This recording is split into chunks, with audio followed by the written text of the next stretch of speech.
क्रांतियुद्ध platform का और मेरा अमृतानंद नाम के एक शख्स के साथ कोई ताल्लुक़ नहीं है। आज से 1 महीना पहले जब मेरा विश्लेषण हो रहा था तो मैं बार बार नेशनल और इंटरनेशनल कॉन्फ्रेंसी की उनके सामने बातें कर रहा था, तो कहीं ना कहीं वो उन तमाम चीज़ों को साइड कर रहे थे। मैं पहचान नहीं पाया कि ये साइड क्यों कर रहे हैं। जो लोग अपना ओपिनियन अच्छी तरीके से बना रहे हैं या सोच रहे हैं कि हमको बनाना चाहिए, उसके लिए बहुत सारे कंटेंट को सर्च कर रहे हैं वो लोग।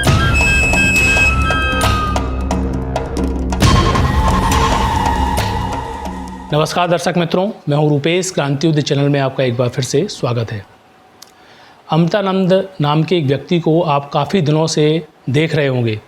आज मैं क्रांतियुद्ध प्लेटफॉर्म के माध्यम से उनके विषय में क्या राय है और मैं तमाम जो मित्रगण हैं, जो लोग हैं, भक्त हैं, संत आसाराम जी बापू से जुड़े हुए लोग हैं और जो और भी संस्थाओं के लोग हैं, उनको मैं सूचित करना चाहता हूँ कि क्रांतियुद्ध प्लेटफॉर्म का और मेरा अमृतानंद नाम के एक शख्स के साथ कोई ताल्लुक़ नहीं है। आज से 1 माह पहले काफ़ी रिक्वेस्ट करने के बाद जो मैंने डिबेट उनके साथ की, चर्चा उनके साथ की, उसमें काफ़ी सवाल उन्होंने मेरे से पूछे संत आसाराम जी बापू के विषय में। नेशनल इंटरनेशनल कॉन्फ्रेंस के साथ साथ जो नीचे लेवल तक का विश्लेषण हुआ, उसमें मैंने काफ़ी उनके सामने राय रखी और उनके सवाल किए जाने पर उनका मैंने काफ़ी हद तक सटीक उत्तर दिया।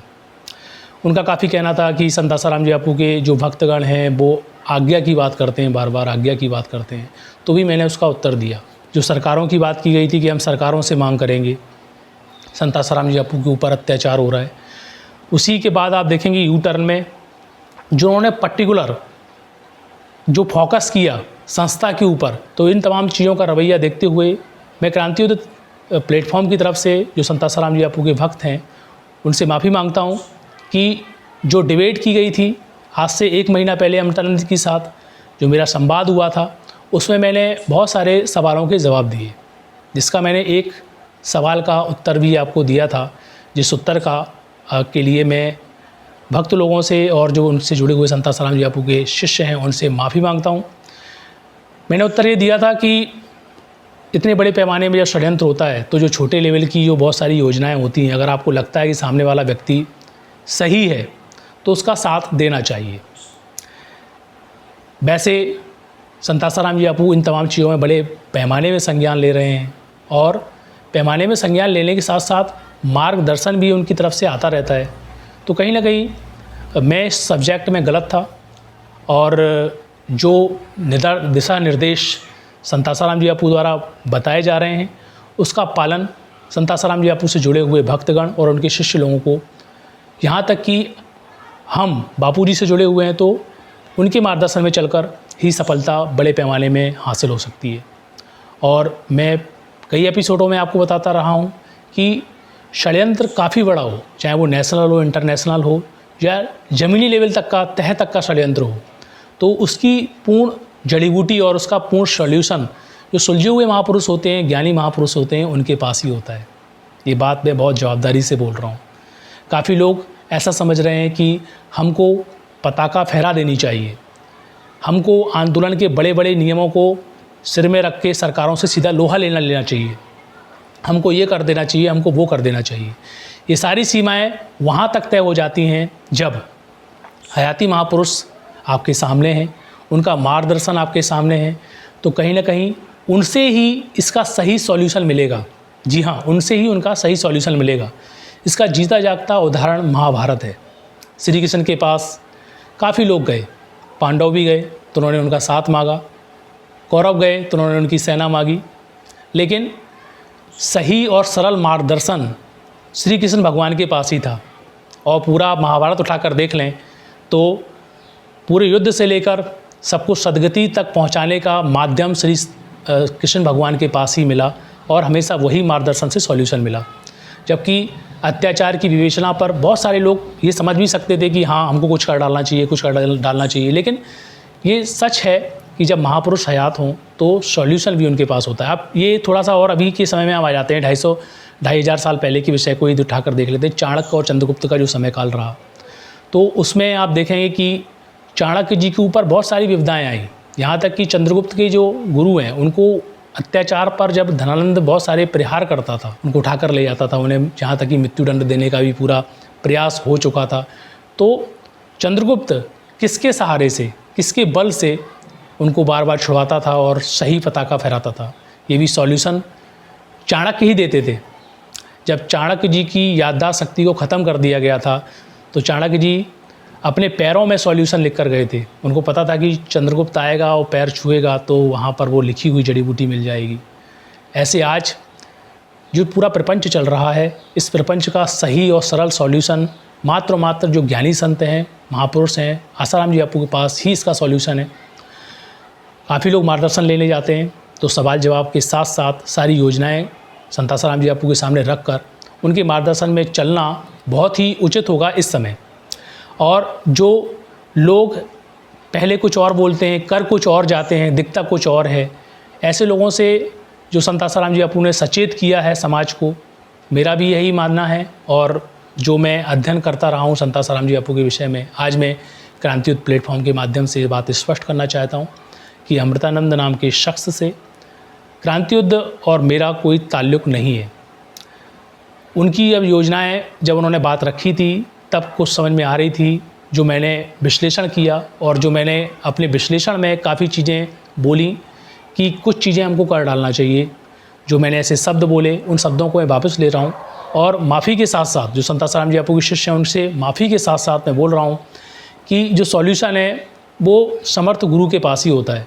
और संत आसाराम जी बापू के मार्गदर्शन की आज बहुत आवश्यकता है और उनके मार्गदर्शन में चलने की आज बहुत आवश्यकता है, जिससे कि सरल तरीके से सॉल्यूशन मिलता रहेगा।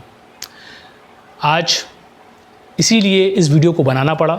बहुत सारे लोग मेरे से सवाल कर रहे थे कि आप 1 महीना पहले जो आपने बातें की थी, जो आपसे समर्थन अमृतानंद नाम के शख्स ने लिया था, बोला था कि कवरेज करना आप, मुझे लगा कि जो ये रैलियाँ निकलेंगी इनका लक्ष्य बहुत ही ऊंचा होगा और लक्ष्य के साथ साथ जो नेशनल कॉन्फ्रेंसी है, जो अत्याचार हो रहा है कोर्ट कचहरी के साथ साथ जो सरकारों का रवैया है, उसके खिलाफ़ ये अमृतानंद जी बड़े पैमाने में आवाज़ उठाएंगे। लेकिन उसका उल्टा ही हो जाता है। इनको सरकारों से तो लेन देन नहीं होता है, लेकिन इनका जो यू टर्न घलता है वो कुछ और ही दिशा में चला जाता है। जब ये यू टर्न घलता है तो उसका समाज में जो साइड इफ़ेक्ट हो रहा है ये बहुत ही ख़तरनाक हो रहा है। कहीं ना कहीं इन तमाम चीज़ों को समझना चाहिए। फिर इसके लिए संत आसाराम जी बापू को भी पत्र व्यवहार के माध्यम से जो विश्लेषण रखने पड़े, जो शब्द मैंने बोले थे कि कर देना चाहिए, कर डालना चाहिए अमृतानंद के विषय को सहयोग देते हुए, साथ करते हुए, तो उन शब्दों को मैं वापस लेता हूँ। और ये शब्द जब इन्होंने यात्रा चालू नहीं की थी उसके पहले के हैं। उसके बाद मैंने ऐसी कोई डिबेट नहीं की और चर्चा नहीं की और उनके विषय में कोई क्रांति युद्ध के माध्यम से कोई समर्थन नहीं रखा। फिर भी जिन लोगों ने अपना ओपिनियन क्रांति युद्ध प्लेटफॉर्म को देख के बनाया, मुझे देखकर बनाया, तो मैं अपने शब्दों को वापस लेता हुआ माफ़ी मांगता हूँ। आज संत आसाराम जी बापू का मार्गदर्शन मिल रहा है, मिल पाता है, तो जो ये सवाल हैं, बड़े पैमाने की योजनाएं हैं, कहीं ना कहीं उनके सामने रखकर भी सुलझे दिमाग से, सुलझे हालातों को रखकर मन से ये तमाम योजनाएं संत आसाराम जी बापू की देखरेख में बनाई जा सकती हैं। मैं पहले भी आपको, जब ये वीडियो चल रहा था अमृतानंद का, तो काफ़ी ऐसी सवाल आए थे कि संत आसाराम जी बापू आखिर क्यों रोकते हैं। कई कारण होते हैं। आप देखेंगे कि साबरमती जो मेन आश्रम है संत आसाराम जी बापू का, एक बड़ा बोर्ड लगा कर रखा गया है कि जो संत आसाराम जी बापू के नाम पर, संस्था के नाम पर, उनके ट्रीटमेंट के नाम पर या फिर उनके केस को लड़ने के नाम पर पैसा मांगते हैं या फिर पैसा कलेक्ट कर रहे हैं आपस में, तो ये तमाम योजनाएं, ये बातें सीधा हेड ऑफिस में बताई जाएं और हेड ऑफिस के माध्यम से संत आसाराम जी बापू तक वो पहुँच सके। अमृतानंद नाम के व्यक्ति ने ऑन प्लेटफॉर्म जो रुपए की बात की वो आपने देखी किस तरीके से। फिर इसके बाद जब सुलझे दिमाग से सॉल्यूशन की बात करना चाहिए तो उसमें आप देखें कि सीधा यू टर्न मारा गया। जहाँ पॉस्को एक्ट की बात हो रही थी या सरकारों से अपनी बात रखने की बात हो रही थी, वहाँ पर यू टर्न मारकर जो उनके जो सिद्धांत हैं, आश्रम के बनाए हुए नियम हैं, उनके खिलाफ जाकर जो अमृतानंद नाम के शख्स ने जो समाज को एक ओपिनियन दिया और उस ओपिनियन का नतीजा ये हुआ कि काफ़ी साइड इफ़ेक्ट हो रहा है। मतलब काफ़ी लोग गलत दिशा में भी उसके चले गए, शिकार हो गए। तो संत आसाराम जी बापू ने फिर से समझाया कि लोग ठगे ना जाएं वगैरह। अमृतानंद नाम का जो शख्स बहुत सारी बातों के साथ जो दावे कर रहे हैं, कई बार उनको बोला गया, कई लोगों ने बोला, मेरे से वरिष्ठ जो लोग हैं उन्होंने बोला कि आप एक बार संत आसाराम जी बापू से मिल लीजिए और अपनी जो व्यथाएँ हैं व्यवस्थित तरीके से रखिए और इसके साथ साथ जो आश्रम के बनाए हुए नियम हैं उनको आप नहीं तोड़ सकते, उन पर दाग नहीं लगा सकते। क्यों? क्योंकि संत आसाराम जी बापू ने जो वहाँ हुसूल रखे हैं, आज भी संत आसाराम जी बापू उन्हीं हुसूलों में कायम है। आप देखें कि मीडिया ने भी पैसों का विश्लेषण बड़े पैमाने में किया, उल्टा सीधा किया और मांग भी की संत आसाराम जी बापू से, तो भी संत आसाराम जी बापू ने फूटी कौड़ी देने से इनकार कर दिया।